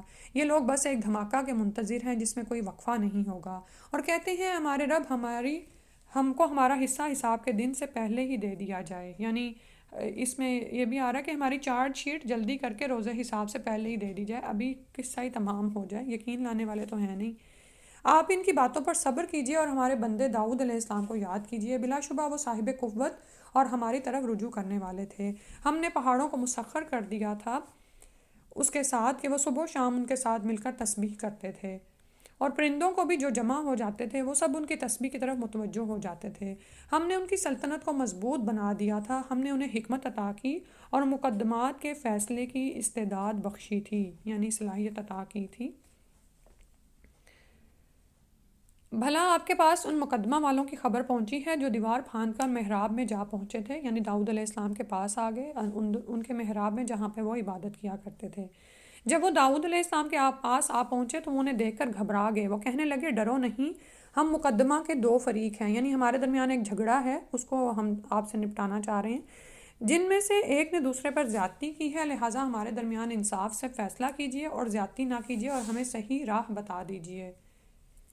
یہ میرا بھائی ہے، اس کے پاس 99 دمبیاں ہیں اور میرے پاس صرف ایک ہی دمبی ہے. اب یہ کہتا ہے کہ وہ بھی مجھے دے دے، اور گفتگو میں اس نے مجھے دبا لیا ہے، یعنی مجھ پر حاوی آ جاتا ہے. بعض لوگ ہوتے ہیں نا زبان کے تیز ہوتے ہیں تو باتیں کر کے دوسرے کو الجھا لیتے ہیں. داؤد علیہ السلام نے جواب دیا کہ اس شخص نے تیری دمبی کو اپنی دمبیوں میں ملانے کے لیے اس کا سوال کر کے تجھ پر ظلم کیا ہے. یعنی دنیا میں ہوتا ہے نا کہ 2 جمع 2 4 یا لوگ ایک راؤنڈ بڑھانے کی کوشش کرتے رہتے ہیں، تو یہاں پر بھی فریق مخالف کا کیا تھا کہ وہ چاہتا تھا کہ 99 کو 100 کر لوں. اور اکثر خلیط ایک دوسرے پر زیادتی کرتے ہی رہتے ہیں، سوائے ان لوگوں کے جو ایماندار ہوں اور نیک عمل کرتے ہوں، اور ایسے لوگ تھوڑے ہی ہوتے ہیں. اب داؤد علیہ السلام کو خیال آیا کہ اس مقدمے سے دراصل ہم نے ان کی آزمائش کی ہے، چنانچہ انہوں نے اپنے رب سے معافی مانگی اور رکوع میں گر گئے اور اس کی طرف رجوع کیا. تو اور یہ آیت سجدہ بھی ہے. سبحان اللہ، جو اللہ کے نیک بندے ہوتے ہیں نا، اگر ان سے زندگی میں کوئی لغزش یا ایسی کوئی چیز ہو جائے نا تو اللہ تعالیٰ ان کے سامنے اس واقعے کو لے آتے ہیں اور کسی اور جگہ پر یعنی کسی اور مثال یا ڈیمونسٹریشن میں ان کو وہ واضح کر دیتے ہیں. تو جو لوگ تو صاحب بصیرت ہوتے ہیں نا، تو پھر وہ جان جاتے ہیں کہ اللہ تعالیٰ مجھے کیا دکھانا چاہ رہے ہیں، تو پھر وہ استغفار کر لیتے ہیں. بعض اوقات ہمارے نا اپنی عادت میں کوئی ایسی چیز ہوتی ہے، مثلاً کوئی عورت ہے بڑی جھگڑالو ہے، بڑی بد زبان ہے اپنے خاوند کے ساتھ، اس کا کوئی کہنا نہیں مانتی، ٹھیک ہے، اور وہ کوئی ایسا کام کر رہی ہے، مسلسل کر رہی ہے کہ یعنی اور اس سے باہر نہیں آ رہی اور نہ یہ مانتی ہے کہ وہ غلط کر رہی ہے. لیکن کیا ہوتا ہے کہ اپنی ہی اولاد میں وہ ان اعمال کو دیکھنا شروع ہو جاتی ہے، اور کبھی کبھار وہ بالکل اسی سیم مثال سے گزاری جاتی ہے جیسے وہ اپنے خامد کے ساتھ کر رہی ہوتی ہے. تو وہ اس کے اپنے ہی بچے اس کے ساتھ وہ جب کرتے ہیں تو عقل مند وہی ہوتی ہے جو پہچان جائے کہ اللہ تعالیٰ مجھے یہاں پر کیا دکھا رہے ہیں، اور یہ جو میرے سامنے بچے کر رہے ہیں نا، یہ دراصل بچے نہیں کر رہے ہیں میرے، یہ وہ عمل ہے جو میں اپنے خامد کے ساتھ کر رہی ہوں. تو اللہ تعالیٰ چاہتے ہیں کہ میں اس سے رجوع کروں، اس سے پلٹ آؤں. ٹھیک ہے، لیکن جو تو نام ماننے والے ہوتے ہیں وہ پھر بچوں کو ہی مورد الزام ٹھہراتے رہتے ہیں کہ ہاں ہاں تم کیوں ایسے ہو اور تم یہ سارا کچھ. تو یہاں پر ہمارے لیے جو سیکھنے کا عمل ہے نا وہ یہی ہے. اور داؤد علیہ السلام پہچان گئے تھے کہ رب نے ان کو کیا دکھایا ہے اور کیا دکھانا چاہ رہے ہیں، تو وہ فوراً اللہ کے آگے جھک گئے. یہ ہوتی ہے بندہ مومن کی پہچان. تب ہم نے ان کی یہ غلطی معاف کر دی، اور ہمارے ہاں یقیناً اسے بڑا قرب ملے گا اور اچھی بازگشت ہوگی. ہم نے ان سے کہا اے داؤد علیہ السلام، ہم نے تمہیں زمین میں نائب بنایا ہے، لہٰذا لوگوں میں انصاف سے فیصلہ کرنا اور خواہش نفس کی پیروی نہ کرنا، ورنہ یہ بات تمہیں اللہ کی راہ سے بہکا دے گی. جو لوگ اللہ کی راہ سے بہک جاتے ہیں ان کے لیے سخت عذاب ہے، کیونکہ وہ روز حساب کو بھول گئے. اور ہم نے آسمان، زمین اور جو کچھ ان کے درمیان ہے یہ چیزیں فضول ہی پیدا نہیں کر دیں. یہ تو ان لوگوں کا گمان ہے جو کافر ہیں، اور ایسے کافروں کے لیے دوزخ کی آگ سے ہلاکت ہے. کیا ہم ان لوگوں کو جو ایمان لائے اور نیک عمل کیے ان لوگوں کی طرح کر دیں گے جو زمین میں فساد کرتے پھرتے ہیں، یا ہم پرہیزگاروں کو اور بدکاروں کو یکساں کر دیں گے؟ یعنی یہ تو بات عقل میں ہی نہیں آتی. تو پھر ان کا انجام بھی ایک نہیں ہوگا. جو کتاب ہم نے آپ کی طرف نازل کی ہے بڑی برکت والی ہے، تاکہ لوگ اس کی آیات میں غور و فکر کریں اور اہل عقل و دانش اس سے سبق حاصل کریں. کتاب انزلناہ الیک مبارک لیدبروا. ٹھیک ہے، یہ بابرکت کتاب، اس کی برکتیں آپ کو کیسے ملیں گی؟ جب اس میں آپ غور و فکر کریں گے اس کی آیات میں، اور اہل عقل اس سے نصیحت حاصل کریں گے. تو ہم اپنی اپنی زندگی میں دیکھیں کہ قرآن کے ساتھ ہمارا تعلق کیسا ہے. جتنی برکت چاہتے ہو نا اپنی زندگی میں اتنے ہی قرآن سے جڑ جاؤ، لیکن ہمارا حال الٹا ہے. جب ہم پر کوئی مصیبت آ پڑتی ہے، رزق کی کمی ہوتی ہے، کوئی مسئلہ آ پڑتا ہے، اتنا ہی ہم قرآن سے دور ہوتے ہیں. مشکل سے فرائض ہی ادا ہو رہے ہوتے ہیں، اور باقی ساری چیزیں جو نیکی کے تھوڑے بہت کام ہوتے ہیں وہ انسان ان کو ٹال مٹول ہی کرنا شروع ہو جاتا ہے. حالانکہ آپ کے غم کا علاج اسی میں ہی ہوتا ہے، قرآن میں ہی ہے، اسی سے برکتیں حاصل ہوتی ہیں. اور داؤد علیہ السلام کو ہم نے سلیمان عطا کیا. وہ بہت اچھا بندہ اور اپنے پروردگار کی طرف بکثرت رجوع کرنے والا تھا. جب پچھلے پہر ان کے سامنے عمدہ نسل کے تیز رفتار گھوڑے پیش کیے گئے تو کہا میں نے اس مال کو اپنے رب کی یاد کی بنا پر پسند کیا ہے، حتیٰ کہ وہ رسالہ آپ کے سامنے سے اوجھل ہو گیا. آپ نے حکم دیا کہ ان گھوڑوں کو میرے پاس واپس لاؤ، تو آپ ان کی پنڈلیوں اور گردنوں پر ہاتھ پھیرنے لگے. اور ہم نے سلیمان علیہ السلام کو آزمائش میں ڈالا اور اس کی کرسی پر ایک جسد لا کر ڈال دیا، یعنی ایک جسم رکھ دیا، تو پھر اس نے رجوع کر لیا. تو یہاں پر سلیمان علیہ السلام بھی اسی میں ڈالے گئے تو وہ بھی پہچان گئے، اور پھر انہوں نے کیا کیا؟ ثم اناب، انہوں نے بھی رب کی طرف رجوع کیا. آپ نے کہا ہے میرے رب مجھے معاف کر دے اور مجھے ایسی حکومت عطا فرما جو میرے بعد کسی کے شایان نہ ہو، بلا شبہ تو ہی سب کچھ عطا کرنے والا ہے. چنانچہ ہم نے ہوا کو ان کے تابع کر دیا، جہاں آپ کو پہنچنا ہوتا وہ آپ کے حکم پر نرمی کے ساتھ چلتی تھی. تو جب انسان اپنی غلطی مان لیتا ہے نا اور اس کو سمجھ آ جاتی ہے تو اس سے وہ چھوٹا نہیں پڑتا، کسی کے سامنے ہلکا نہیں پڑتا، بلکہ رب کی نظروں میں محبوب ہو جاتا ہے، اور اللہ سبحانہ تعالیٰ اس کے درجات کو بلند کر دیتے ہیں اور اس کے لیے نعمتوں کے دروازے کھول دیتے ہیں. اور شیطان بھی مسخر کر دی ہے. آیت نمبر 36 پتہ نہیں کی ہے کہ نہیں. چنانچہ ہم نے ہوا کو ان کے تابع کر دیا، چنانچہ جہاں آپ کو پہنچنا ہوتا وہ آپ کے حکم پر نرمی کے ساتھ چلتی تھی. اور شیطان بھی مسخر کر دیے تھے، وہ سب معمار اور غوطہ زن تھے، یعنی انجینئرز تھے اور پانی میں غوطے لگانے والے تھے. اور کچھ دوسرے جو زنجیروں میں جکڑے ہوئے تھے، اور ہم نے ان سے کہا یہ ہماری بخشش ہے، اب کسی پر احسان کرو یا اپنے پاس رکھو، کوئی حساب نہیں. بے حساب نعمتیں، سبحان اللہ. بلا شبہ انہیں ہمارے ہاں قرب اور عمدہ مقام حاصل ہے. اور ہمارے بندے ایوب کا ذکر کیجئے جب انہوں نے اپنے رب کو پکارا کہ شیطان نے مجھے سخت تکلیف اور عذاب میں ڈال دیا ہے. تو ہم نے انہیں حکم دیا کہ اپنا پاؤں زمین پر مارو، یہ ہے ٹھنڈا پانی نہانے کے لیے اور پینے کے لیے. تو سال ہا سال کے بعد جب ایوب علیہ السلام نے اپنے رب کو پکارا بھی تو کس طرح سے انی مسنی شیطان بنصب و عذاب، اور کوئی دعا نہیں ہے، صرف اللہ کے آگے ایک فریاد ہے. تو اللہ سبحانہ تعالیٰ نے پھر ان کے لیے پانی اتارا، اور پانی میں شفا ہے، اور آب زمزم میں تو ہے ہی. تو اپنے بیماروں کے لیے بھی اس کو گھر میں رکھا کریں، اور اس کے علاوہ کوئی بھی حاجت ضرورت ہو تو اس کو پی کر جو بھی حاجت یا ضرورت ہو تو اللہ سبحانہ تعالیٰ عطا فرماتے ہیں. اور اسی طرح عام پانی میں بھی شفا ہے، ٹھیک ہے نا، کہ اور پانی سے بہت ساری بیماریوں کا علاج بھی کیا جاتا ہے. اب یہ سب دیکھیں کس طرح سے ہمارے سامنے یہ سائنس آپ کو بتاتی ہے. اور جب آپ کے اوپر روحانی طور پہ بڑی پسماندگی سی چھائی ہو نا تو اس وقت بھی کیا ہے، اٹھ کے وضو کر لیں، اور اگر زیادہ تکلیف ہو رہی ہیں یا مسائل ہیں تو غسل کر لیں. ہے تو مشکل کام، کیونکہ جب انسان ایسی حالت میں ہوتا ہے تو اتنی تکلیف برداشت نہیں کرتا. تو یہاں پر ایوب علیہ السلام کے لیے کیا اتارا گیا؟ ٹھنڈا پانی نہانے کے لیے اور پینے کے لیے. پانی پئیں اور اس سے نہائیں. اور ہم نے انہیں ان کے اہل و عیال عطا کی اور اپنی مہربانی سے ان کے ساتھ اتنے اور بھی دیے. اور یہ اہل عقل و خرد کے لیے ایک نصیحت ہے، یعنی اہل عقل والوں کے لیے. اور ہم نے انہیں کہا کہ اپنے ہاتھ میں تنکوں کا ایک مٹھا لے، اس سے مار لو اور قسم نہ توڑ. ہم نے ایوب علیہ السلام کو صابر پایا، بہترین بندے جو ہر وقت اپنے رب کی طرف رجوع کرنے والے تھے. تو ایوب علیہ السلام نے ایک بڑی قسم کھائی تھی، لیکن اللہ سبحانہ تعالیٰ نے ان کو کہا کہ 100 تنکوں کا بس ایک مٹھا ہی لے لو اور اس سے مار لو. تو اور اس سے یہ بھی پتہ چلتا ہے کہ جو نظر اور قسم آپ مان لیتے ہیں نا اور وہ جائز ہوتی ہیں، شرعی طور پر ٹھیک ہیں، تو ان کو پھر ہر ممکن حد تک پورا کرے انسان. اور پیچھے ہم نے یہ بھی پڑھا تھا کہ اگر پورا نہ کر سکے تو پھر اس کا کفارہ دے. اور ہمارے بندوں ابراہیم، اسحاق اور یعقوب علیہ السلام کو یاد کی، جو بڑی قوت عمل رکھنے والے اور صاحبان بصیرت تھے. ہم نے انہیں خاص صفت کی بنا پر برگزیدہ کیا تھا. وہ دار آخرت کی یاد تھی، یعنی ذکرت دار، ہر وقت آخرت کا جو ایک تذکرہ اور اس کی وہ یاد ہے وہ ان لوگوں کے دلوں میں بسی ہوئی تھی. ہمارے ہاں وہ یقیناً نیک اور برگزیدہ لوگوں میں سے تھے.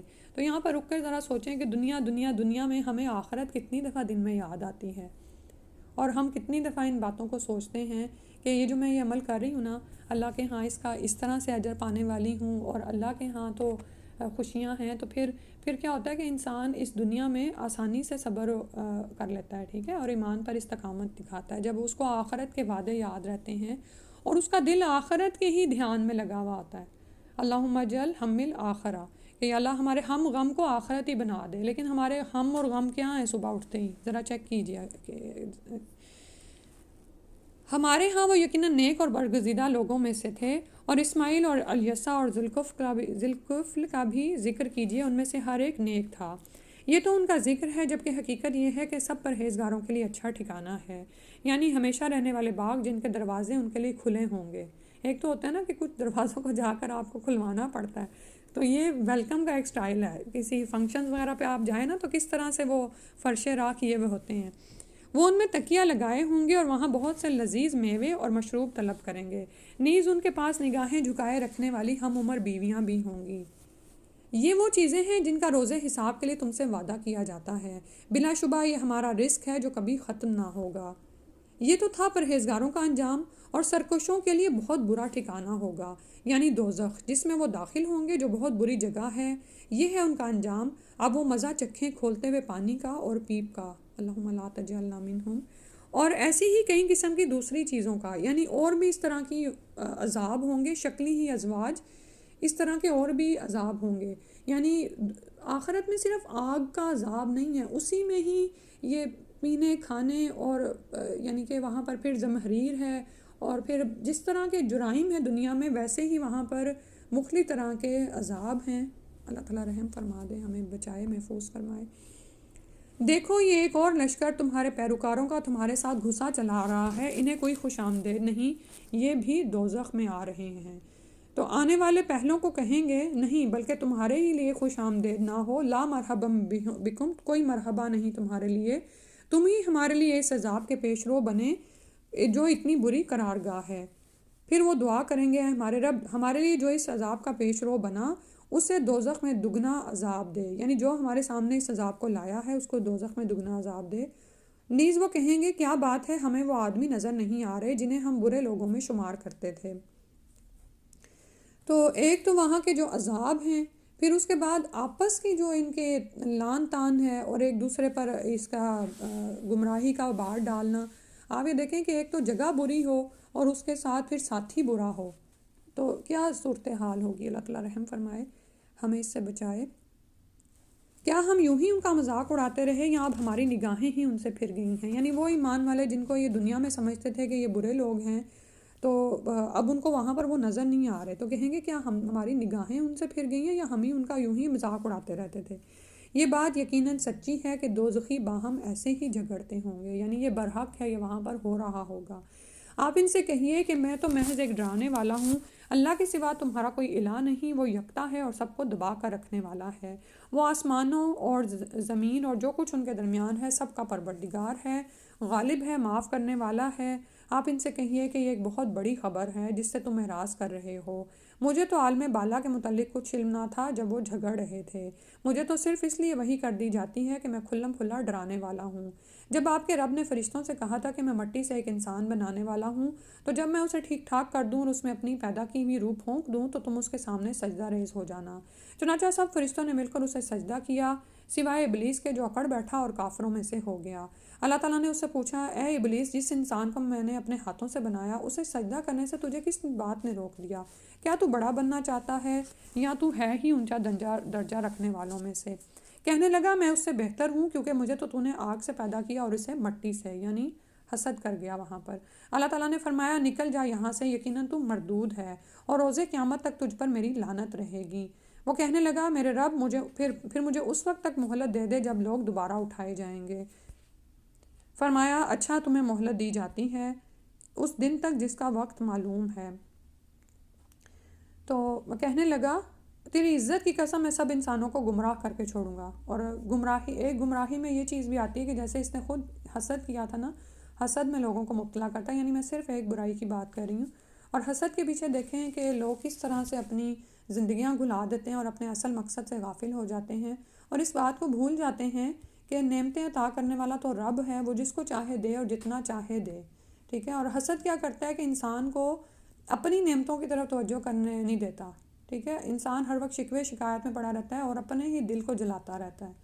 تو اللہ سبحانہ و تعالیٰ اس سے محفوظ فرمائے ہمیں۔ اور جب انسان کو اللہ کی رضا پر یعنی کہ وہ خوش نہیں ہوتا نا اور اسے شک ہوتا ہے، اس وقت بھی وہ اس میں مبتلا ہو جاتا ہے۔ تو کہنے لگا، مجھے تیری عزت کی قسم میں ان سب کو بہکاتا رہوں گا بجز ان بندوں کے جنہیں تو نے خالص کر لیا ہے۔ فرمایا، حق بات یہ ہے اور میں حق بات ہی کہا کرتا ہوں کہ میں جہنم کو تجھ سے ان سب لوگوں سے بھر دوں گا جو تیری پیروی کریں گے۔ آپ ان سے کہہ دیجئے کہ میں اس تبلیغ پر تم سے کوئی صلہ نہیں مانگتا، نہ ہی میں تکلف کر کے نبی بن رہا ہوں، یعنی میں بناوٹ کرنے والوں میں سے نہیں ہوں۔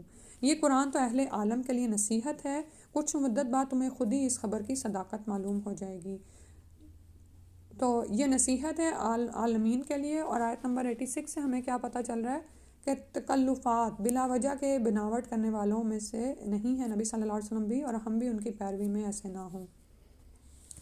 پھر اس کے بعد الحمدللہ اگلی سورۃ الزمر، ایک سیکنڈ صاف، یہ الزمر ہی ہے۔ بسم اللہ الرحمن الرحیم۔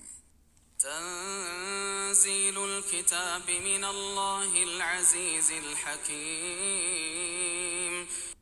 إنا أنزلنا إليك الكتاب بالحق فاعبد الله مخلصا له الدين۔ شروع اللہ کے نام سے جو بڑا مہربان نہایت رحم کرنے والا ہے۔ یہ کتاب اللہ تعالیٰ غالب اور حکمت والے کی طرف سے نازل شدہ ہے۔ ہم نے اس کتاب کو آپ کی طرف حق کے ساتھ نازل کیا ہے، لہٰذا آپ خالصتاً اس کی حاکمیت تسلیم کرتے ہوئے صرف اسی کی عبادت کیجیے، یعنی دین کو اس کے لیے خالص کر لیجیے۔ یاد رکھو، بندگی خالصتاً اللہ ہی کے لیے ہے، اور جن لوگوں نے اللہ کے علاوہ کارساز بنا رکھے ہیں وہ کہتے ہیں کہ ہم تو ان کی عبادت صرف اس لیے کرتے ہیں کہ وہ ہمیں اللہ سے قریب کر دیں۔ جن باتوں میں یہ اختلاف کر رہے ہیں یقیناً اللہ ان کے درمیان فیصلہ کر دے گا۔ اللہ ایسے شخص کو ہدایت نہیں دیتا جو جھوٹا اور حق کا منکر ہو۔ اگر اللہ کسی کو بیٹا بنانا چاہتا تو وہ اپنی مخلوق میں سے جسے چاہے چن سکتا تھا، مگر وہ ایسی باتوں سے پاک ہے، وہ یکتا ہے، سب پر غالب ہے۔ اس نے زمین و آسمان کو حق کے ساتھ پیدا کیا، وہ رات کو دن پر اور دن کو رات پر لپیٹتا ہے، اور سورج اور چاند کو کام پر لگا دیا۔ ہر ایک مقررہ وقت تک یوں ہی چلتا رہے گا۔ یاد رکھو، وہی سب پر غالب اور بخش دینے والا ہے۔ اس نے تمہیں ایک جان سے پیدا کیا، پھر اس سے اس کی بیوی بنائی، اور تمہارے لیے مویشیوں سے 8 نر اور مادہ پیدا کیے۔ وہ تمہیں تمہاری ماؤں کے پیٹوں میں 3 تاریک پردوں میں ایک کے بعد دوسری شکل دیتے ہوئے پیدا کرتا ہے۔ یہ ہے اللہ، ان صفات کا تمہارا رب، بادشاہی اسی کی ہے، اس کے سوا کوئی الہ نہیں، پھر تم کہاں سے پھیر دیے جاتے ہو۔ تو سبحان اللہ، اب یہ تو آپ کو سائنس بھی بتا رہی ہے جو یہاں پر اس آیت میں بیان ہوا ہے کہ کس طرح اللہ سبحانہ و تعالیٰ رحم میں انسان کی پرورش فرماتے ہیں اور کتنے پردے ہوتے ہیں اس کے۔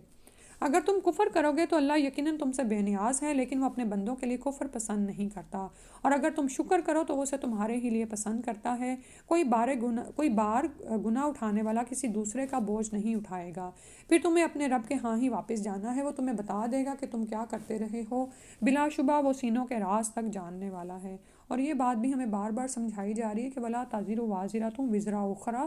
تو بعض اوقات کیا ہوتا ہے کہ ایک دوسرے کے ساتھ لگ کے ہم کوئی گناہ کر رہے ہوتے ہیں، اور لوگوں کے ذہنوں میں یہ خیال ہوتا ہے کہ شاید اس کے پیچھے ہم بھی بخشے جائیں گے، یا یہ ہمارے گناہ بخشوا لیں گے۔ ایسے خیالات، ایسے نظریات بعض عورتوں میں بھی پائے جاتے ہیں، تو ان کی اصلاح کی ضرورت ہے کہ ایسا کچھ نہیں ہوگا۔ کوئی بوجھ اٹھانے والا کسی دوسرے کے گناہ کا بوجھ نہیں اٹھائے گا۔ ہر کوئی اکیلا فردن اپنی ہی ذمہ داری پر رب کے سامنے پیش کیا جائے گا۔ اور جب انسان کو کوئی تکلیف پہنچتی ہے تو اپنے رب کی طرف رجوع کرتے ہوئے اسے پکارتا ہے، پھر جب وہ اسے اپنی نعمت سے نوازتا ہے تو وہ یوں بھول جاتا ہے جیسے اس سے پہلے اس نے اپنے رب کو پکارا ہی نہ تھا، اور اللہ کی شریک بنانے لگتا ہے تاکہ دوسروں کو بھی اس کی راہ سے بہکا دے۔ اسے کہیے کہ اپنے کفر کا تھوڑا سا فائدہ اٹھا لے، تو یقیناً اہل جہنم میں سے ہے۔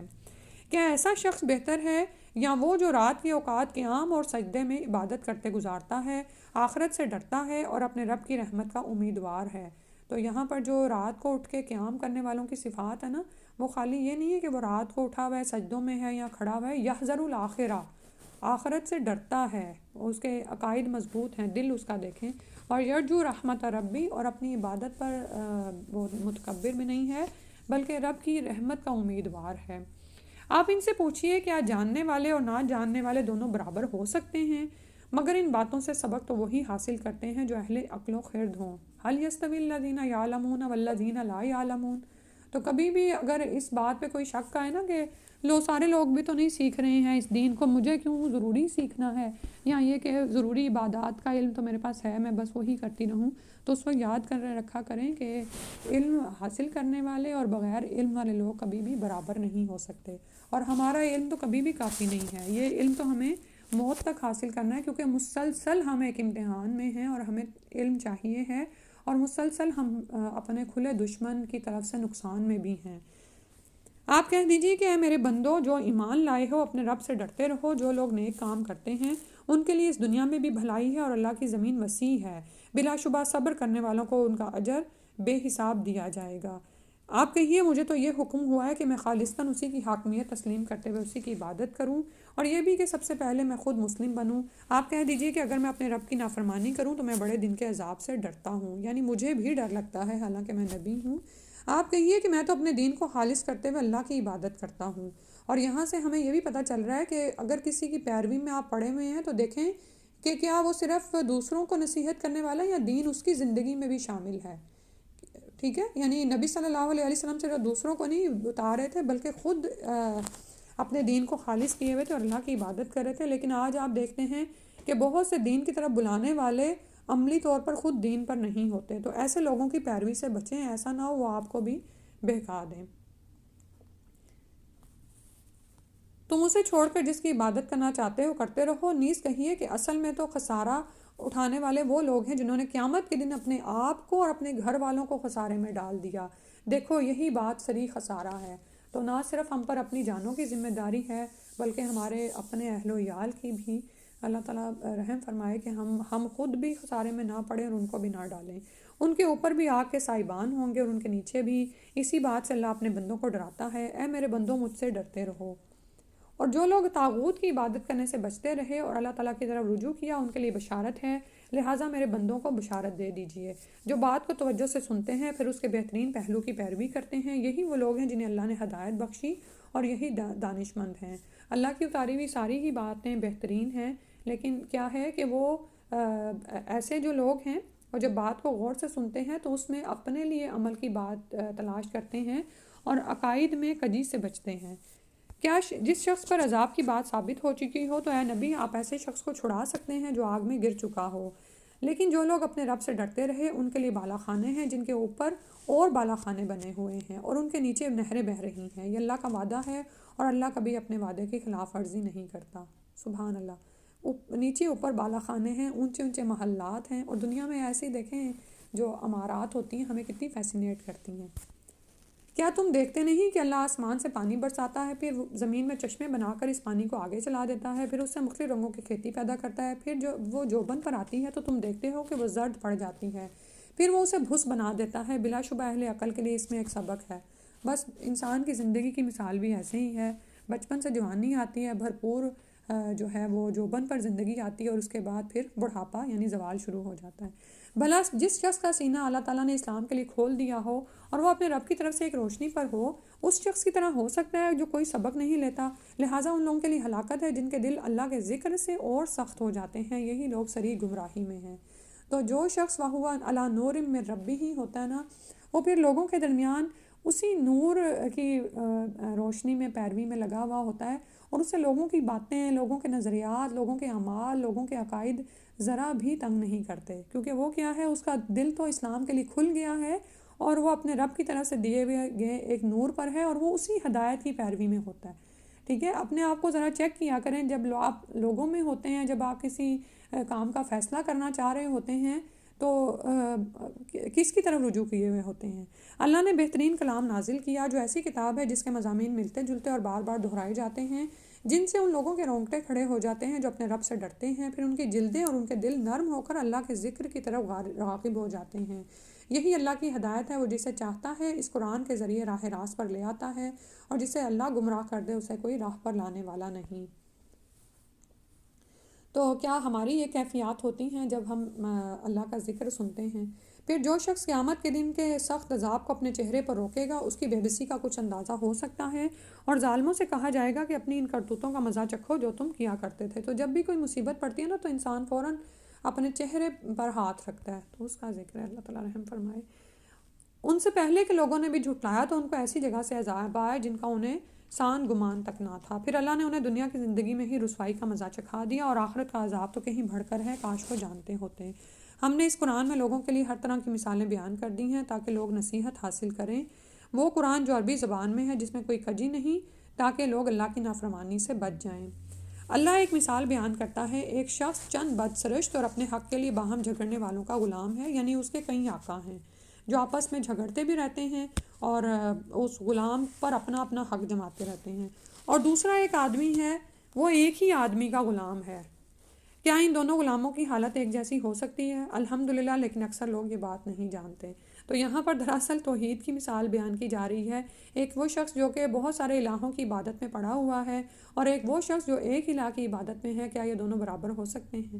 اے نبی صلی اللہ علیہ وسلم، بلا شبہ آپ کو مرنا ہے اور یہ بھی مرنے والے ہیں. پھر قیامت کے دن تم اپنے رب کے ہاں اپنا اپنا مقدمہ پیش کرو گے. تو یعنی سب رب کے ہاں ظاہر ہوں گے اور وہاں پر سب حاضر کر دیا جائے گا. الحمدللہ. پارہ ہو گیا، ٹائم آپ کا کافی زیادہ ہو گیا. اچھا، جو دعا ہے وہ میں پہلے پڑھ دوں. آپ کے ساتھ نا حصن المسلم کا وہ ڈرائیو بھی شیئر کر دی ہے. یہ دعا استفتاح کے طور پر تہجد کے وقت پڑھنے والی دعاؤں میں شامل ہے. نبی صلی اللہ علیہ وسلم اس کو رات کے وقت تہجد کی نماز میں پڑھا کرتے تھے. یعنی جب آپ سبحانک اللہم و بحمدک، یا اسی طرح اللہم باعث بینی جہاں پہ آپ پڑھتے ہیں نا، اللہم رب جبرائیل و میکائیل و اسرافیل فاطر السماوات والارض عالم الغیب والشہادۃ انت تحکم بین عبادک فیما کانوا فیہ یختلفون اہدنی لما اختلف فیہ من الحق باذنک انک تہدی من تشاء الی صراط مستقیم. بہت ہی خوبصورت دعا ہے اختلافات کے معاملے کے لحاظ سے بھی. اے اللہ، اے جبرائیل، میکائیل اور اسرافیل کے رب، آسمانوں اور زمین کو پیدا کرنے والے، غائب اور حاضر کو جاننے والے، اپنے بندوں کے درمیان تو ہی اس چیز کے متعلق فیصلہ کرے گا جس میں وہ اختلاف کیا کرتے تھے. حق کی جن باتوں میں اختلاف ہو گیا ہے تو اپنے اذن کے ساتھ مجھے حق کی ہدایت دیں. یقیناً تو جسے چاہتا ہے سیدھی راہ کی طرف ہدایت دیتا ہے. ٹھیک ہے. تو اللہ تعالیٰ سے ہم کیا دعا مانگے کہ حق کی باتوں میں اختلاف ہو گیا. بہت سے اختلافات ہیں اس وقت دنیا میں، تو ہم اللہ سے دعا مانگے کہ اللہ تعالیٰ ہمیں اپنے اذن کے ساتھ حق کی طرف ہدایت دے دیں. اور بے شک اللہ ہی ہے جو جسے چاہتا ہے سیدھے راہ کی طرف ہدایت دے دیتا ہے.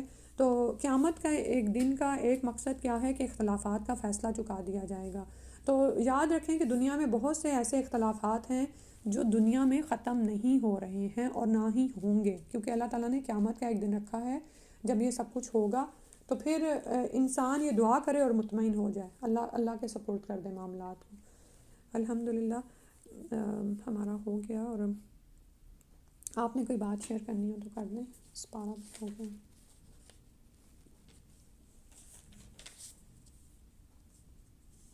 سونیا آپ. مجھے ایک بات شیئر کرنی تھی کہ اس سپارے کے اندر بہت زیادہ شیطان کا ذکر ہوا ہے، وہ ڈفرینٹ ٹائپ آف شیطان. جیسے کہ پہلے صافات میں، سورہ صف میں جو پہلے میں صف تھی نا شاید، اس میں تھا کہ شیطان ہے جو ملائکہ سے جو باتیں وہ لے کے جا رہے ہوتے ہیں وہ لینے کے لیے جاتے ہیں. پھر اس کے بعد جو ہے وہ ہوا کہ جو زقوم کا جو ہوگا درخت جو دوزخوں کو کھانے کو ملے گا وہ بھی ان کی شکلوں جیسا ہوگا. پھر اس کے بعد جو جیسے نبیوں کے قصے کے اندر آیا کہ یونس علیہ السلام کو ڈسٹریکٹ کیا، پھر اس کے بعد جو ہے یعقوب علیہ السلام کو ڈسٹریکٹ کیا اور پھر انہوں نے اللہ تعالیٰ سے دعا کی. اور جب انسان پیدا ہوتا ہے تو اس کے ساتھ بھی ایک شیطان آتا ہے کریم کے اس کے اندر. تو اتنا شیطان کا اس کے اندر ذکر ہوا ہے. تو ہمیں جیسے یعقوب علیہ السلام کے تھا نا کہ ان پر بیماری آئی تو انہوں نے اللہ تعالیٰ سے دعا کری. اور تو ہمیں بھی اس معاملے اپنا یہ کرنا چاہیے کہ ہمیں ہر وقت اپنا خیال رکھنا چاہیے اور دعاؤں کے ساتھ رہنا چاہیے. اور جیسے کہ اللہ تعالیٰ نے نبی صلی اللہ علیہ وسلم نے جو سنتیں بتائی ہیں کہ باتھ روم میں داخل ہونے کی، کیونکہ وہاں پہ بھی شیاطین ہوتے ہیں، مطلب ان تمام کھانے سے پہلے کی، مسجد میں جانے کی، گھر میں آنے کی تاکہ ہمارے گھروں میں نہ آئے، ہمارے رزق میں نہ شامل ہو. تو ان تمام چیزوں سے حفاظت کے لیے دعائیں بتائیے تو ان کو ہمیں پڑھنا چاہیے، کیونکہ کریم ہمارے ساتھ ہے، وہ ہمیں ہر وقت ڈسٹریکٹ کرتا رہتا ہے، ہمیشہ ہمیں دو آپشن دیتا رہتا ہے. تو اس سے بچنے کے لیے یہ دعائیں ضرور پڑھنی چاہیے اور تاکہ اللہ تعالیٰ ہمیں بچا کے رکھے ان کے شر سے. جی that's it. آمین یا رب العالمین. بہت شکریہ، بہت اچھا پوائنٹ شیئر کیا. اور افشاں آپ. اس میں جو ہے نا ہم ابھی پڑھ رہے تھے کہ بار بار جو پیغمبروں کا ہی ذکر ہے کہ اللہ تعالیٰ مخلص بندوں کا جیسے ذکر کرے تھے کہ اللہ تعالیٰ نے ان کو چن لیا تھا کیونکہ انہوں نے ہر آزمائش میں صبر کیا اور اللہ تعالیٰ پر ہی توکل کیا اور یہ کہ شکوہ نہیں کیا. تو یہ کہ ہمیں بھی جو ہے یہی کرنا چاہیے کہ جیسے ہر حالات میں جو ہے صبر کریں آزمائشوں پر اپنے، اور یہ کہ اللہ کی طرف جو ہے رجوع کریں، اللہ کے فیصلوں پہ راضی رہیں، کیونکہ اللہ تعالیٰ کو کفر اور جو ہے ناشکری بالکل پسند نہیں. تو بلکہ اس کے علاوہ جو ہے دوسرا رویہ دیکھتے ہیں وہ قوموں کا دیکھتے ہیں. تو اس میں یہ کہ ان لوگوں نے کیا کیا کہ نعمتوں کو جھٹلایا اور پیغمبر جو آئے ان کی باتوں کو بھی جھٹلایا. تو پھر یہ کہ اللہ تعالیٰ نے پھر ان کی دنیا میں بھی پکڑ کی اور آخرت میں بھی ان کے لیے اتنا بڑا عذاب ہے. جزاک اللہ. تو ہمیں بھی ہر عمل کرنے سے پہلے سوچنا چاہیے کہ اس کا کیا نتیجہ ہوگا، اور یہ کہ اگر کوئی غلطی ہو جائے تو فوراً توبہ کر لینی چاہیے، توبہ میں تاخیر نہیں کرنی چاہیے. جزاک اللہ خیر. جی نبیلہ آپ ایک پوائنٹ اور شیئر کر دیں کوئی. جی السلام علیکم. وعلیکم یہاں پہ جنت کے بارے میں بتایا جا رہا اور ان کے انعام کے بارے میں بھی بتایا جا رہا تھا. تو یہاں پہ مجھے ایک پوائنٹ ہوا کہ وہاں پہ جو عورتیں ان کو ملیں گی جنت میں، تو ان عورتوں کی نگاہیں وہ جھکی ہوں گی. تو یہ چیز دیکھیں کہ ان کی یہ صفت ہوگی کہ ان کی نگاہیں جھکی ہوں گی. تو صرف مردوں کو ہی نگاہوں کو جھکانے کا حکم نہیں ہے، عورتوں کو بھی اپنی نگاہوں کو جھکا کے رکھنا چاہیے. تو یہ پوائنٹ مجھے بہت اچھا لگا کہ وہاں پہ ان کے لیے صفت تھا. جزاک اللہ خیر. یعنی حیا جو ہے عورت کی ایک صفت ہے اور اسی میں ہی نظروں کا جھکانا بھی شامل ہے. جزاک اللہ. دعا پڑھ لیتے ہیں. سبحانک اللہم و بحمدک اشہد ان لا الہ الا انت استغفرک و اتوب الیک. السلام علیکم و رحمۃ اللہ.